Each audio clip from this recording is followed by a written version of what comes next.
Mr. Baljee, thank you so much for joining us. Pleasure. I was a part of the audience while you spoke on the panel.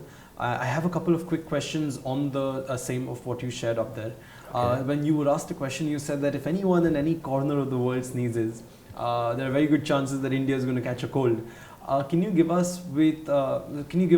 add some relevance or some context to this, maybe with something that's happened in the past, or why did you say what you said, sir? See, earlier we were a very isolated kind of an economy, and now we are not. We are just linked to the rest of the world. So like travel, investments, all that is happening. So if there's some negative thing happening abroad, like for example SARS which happened, so suddenly there were travel advisory, people were not moving from country to country.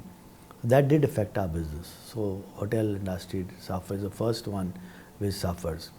If you really look at the crisis of 9/11 in the States, I mean what happened, actually it was one building which collapsed. Right. If you really look at it, and it was made a worldwide problem. And people were not traveling, so we got I mean in Bhuj, the whole city got wiped out, and we were not affected that much as we were affected by the collapse of the World Trade Center. So that's what I'm saying. If there's a problem somewhere, we somehow get linked. Right. So we are today, vulnerable.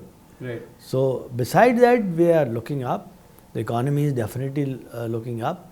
So that was in the context that I think the worst is over. But subject to, suppose there's a nuclear war happening in, North Korea, has nothing to do with us. But then it will affect our business. Of course. So that is what the context. In a way, I mean, I'm almost certain I'm wrong when I'm saying this, but in a way, it can be taken as a way where we're linked with all of these nations, maybe the United States or North Korea, wherein a domino effect, if something happens that affects us as well. Precisely. So the fact that we have actually been linked to all of these places, in a way, is a good thing. Yeah. Where if something you've happens, got good and bad has to accompany. Right. So there's some benefits. If you're reaping the benefits, yes. At the same time, you will have to also bear the brunt. Exactly. Right. Yeah. So the second question that I have for you, sir, is something that really stuck with me for the positive of what you said. The Royal Orchid have, along with you at the helm of it, have started the CSR Initiative to help improve the soft skills of the junior level staff through a free online program. Can you tell us a little more about this program? See, we started a College of Hotel Management as under a trust in 1994. Offering 3-year degree program, 2-year diploma course and 1-year certification. Right. But we were getting about 40-50 students per year, and it was a kind of a no profit, no loss initiative which was going on for so years.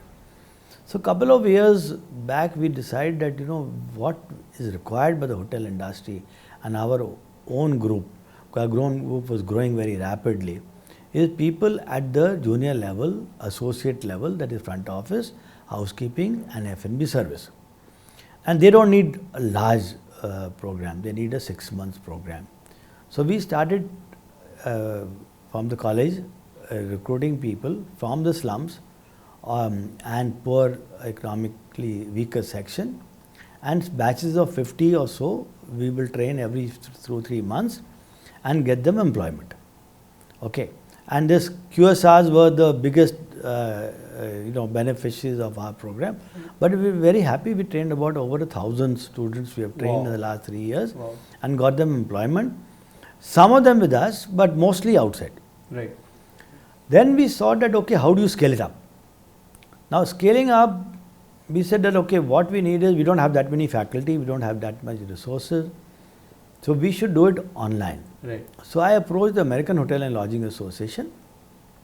And I said that this is what we want to do. And because of our past relationships with them for over 23 years, they said, what do you want to do? I said, if you want to do something for the India, for our country, you offer me these courses free.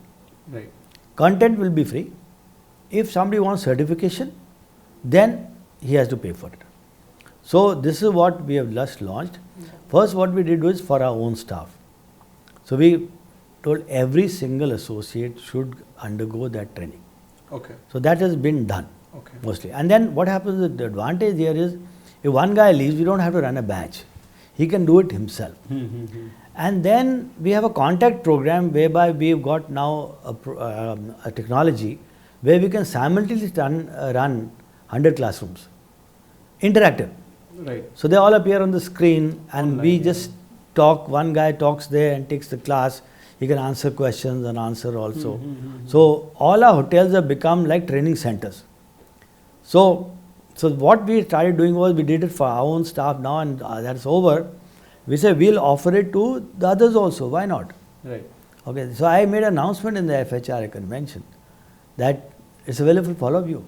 Take Yeah. advantage of it. You mentioned that. Right? Yes. Yes. And you can do the CSR also yourself. You also recruit outsiders. Right. Just provide them space in your hotel for something. And then practical training we can offer them at all our 47 hotels. We can offer them practical training because that also is required, because otherwise you can't just, unless you jump into the pool, you can't swim. So that also will be done at our hotels. So we want to now scale up to a big platform which will become like the Khan Academy of the hospitality industry. Right. That's what. Right. Yeah. All right. Kudos to you for such an Thank- initiative, thank- really, thank- and thank you so much for spending time with us. Thank you. Thank you for joining. Pleasure.